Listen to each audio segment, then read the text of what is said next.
Shalom, salam jumpa kembali Bapak Ibu Saudara yang dikasihi Tuhan Yesus. Salam sehat, salam semakin dahsyat diberkati Tuhan. Di siang hari ini kita mau kembali belajar bersama-sama dan merenungkan bersama-sama kebenaran firman Tuhan dengan tema jangan berkompromi dengan dosa.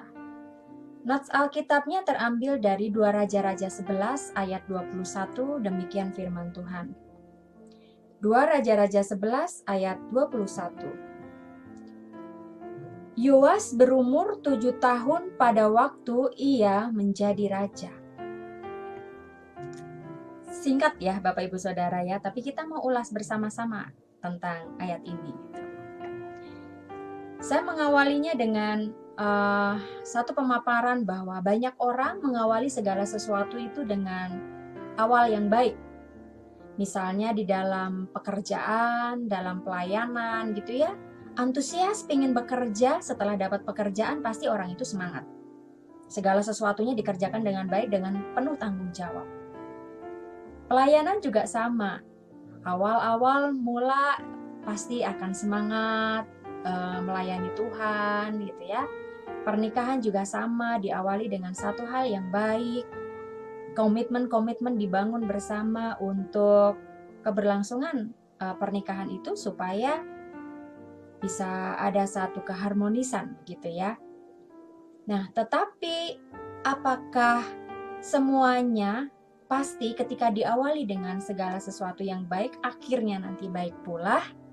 Dalam proses berjalannya apakah nanti akan stabil seperti apa yang sudah dikerjakan dan diupayakan di awal? Nah, mungkin ada yang stabil sampai pada akhirnya berhasil di akhir gitu ya.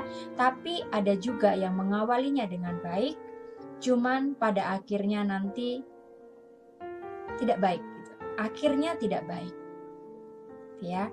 Nah, seperti itulah juga kehidupan Yoas Bapak Ibu. Kita tadi baca ya di Alkitab, Yoas itu adalah raja yang sangat muda. Ia menjadi raja sejak usianya itu 7 tahun. Dia diasuh oleh Putri Yoseba dan Imam Yoyada. Jadi Putri Yoseba dan Imam Yoyada ini adalah bibi dan pamannya Yoas. Dia diasuh dari mulai kecil dan dia memang dari kecil, dari usia 7 tahun dia sudah menjadi raja. Firman Tuhan mencatat bahwa Yoas ini melakukan apa yang benar di mata Tuhan.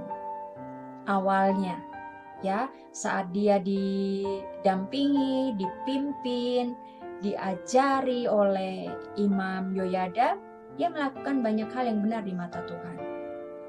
Termasuk yang dia lakukan, yang Yoas lakukan adalah melakukan reformasi dan renovasi terkait rumah ibadah, rumah Tuhan. Itu kan satu hal yang baik ya.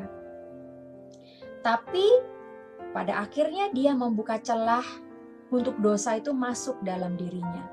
Apa dosa itu? Apa celah yang pada akhirnya dimasuki oleh dosa itu? Yaitu Yoas, satu titik kesalahannya adalah Yoas membiarkan bukit penyembahan berhala itu tetap berdiri.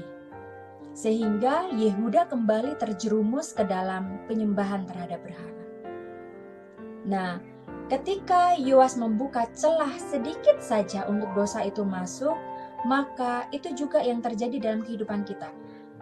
Dosa akan lama-kelamaan nanti akan menguasai kehidupan, gitu ya. Yang dari awalnya cuma 1 nanti bisa nambah jadi 2, nambah jadi 3, berkembang. Awalnya kecil jadi makin besar dan banyak.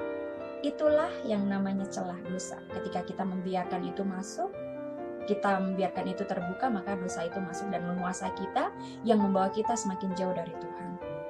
Itu yang terjadi juga dengan Yoas.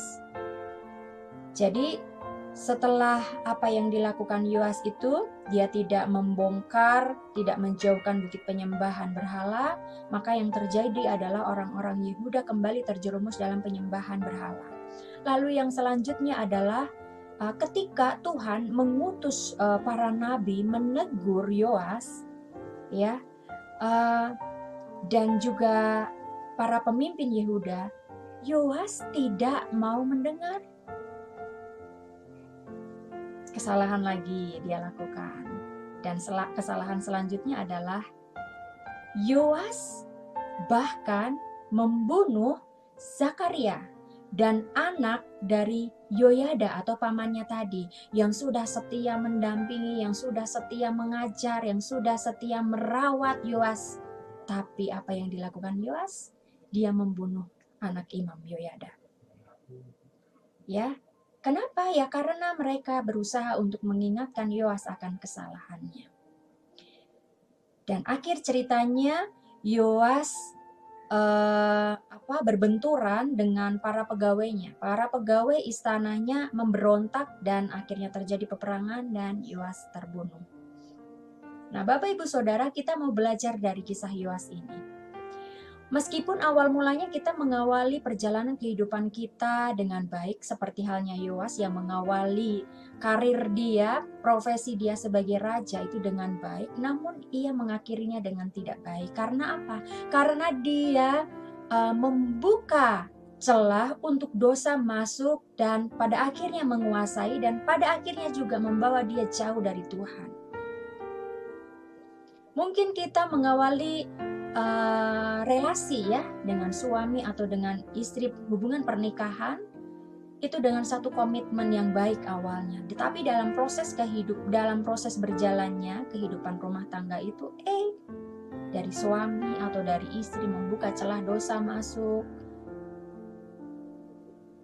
dan rumah tangga yang sudah dibangun sedemikian rupa bertahun-tahun akhirnya ambruk. Karena apa? Celah dosa yang kita biarkan terbuka. Lalu kemudian mungkin kita mengawali pekerjaan kita dengan awalnya antusias dan semangat, tetapi karena ada kekecewaan, ada sakit hati, ada perasaan tidak dihargai, kemudian dosa mengintip untuk membuat kita tidak mengerjakan tanggung jawab kita dengan baik. Dosa mengintip kita untuk lepaskan saja pekerjaanmu, ogah-ogahan saja, jangan semangatlah. Kenapa semangat? Orang semangat juga tidak dihargai, selalu dikecewakan, begitu kan? Akhirnya kita menjadi orang yang mengakhiri segala sesuatu yang tadi diawali dengan baik dengan tidak baik. Misalnya juga dalam hal pelayanan, berapi-api melayani Tuhan di awal, semangat ya melakukan hal yang diberikan, tugas tanggung jawab yang diberikan. Tetapi karena melayani banyak orang, kepalanya juga berbeda-beda. Pendapat, masukan, respon orang berbeda-beda, membuat kita kecewa, membuat kita sakit hati. Dan tidak langsung, secara tidak kita sadari, kita membuka celah, dosa mengintip, dia masuk, dia kuasai kita.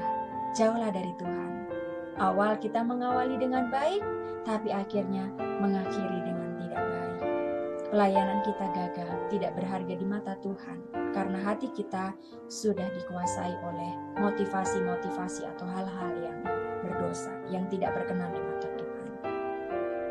Jadi Bapak Ibu Saudara, mari belajar dari kehidupan Yoas. Mari kita belajar untuk tidak berkompromi dengan dosa. Sekali kita mulai berkompromi terhadap dosa, tanpa disadari kita akan berjalan terlalu jauh dari Tuhan. Kalau kita terlalu jauh dari Tuhan, maka berkat-berkatnya akan terhalang dari setiap dosa yang kita lakukan. Mari senantiasa merenovasi hidup kita agar kita tetap terpaut kepada Tuhan, sehingga kita tidak tersesat. Jalan kita tetap lurus di jalan Tuhan, tidak menyimpang ke kanan ataupun ke kiri. Supaya kalau misalnya kita sadar saat ini, kita ingat akan kesalahan-kesalahan kita, Tuhan mampukan kita untuk kembali lagi bertobat, begitu ya, kehidupan kita dipulihkan. Dan dengan demikian, kiranya hidup Kristiani kita yang awalnya baik juga akan tetap berakhir dengan baik pula. Tuhan Yesus memberkati, kiranya renungan siang hari ini memberkati kita sekalian. Haleluya. Amin.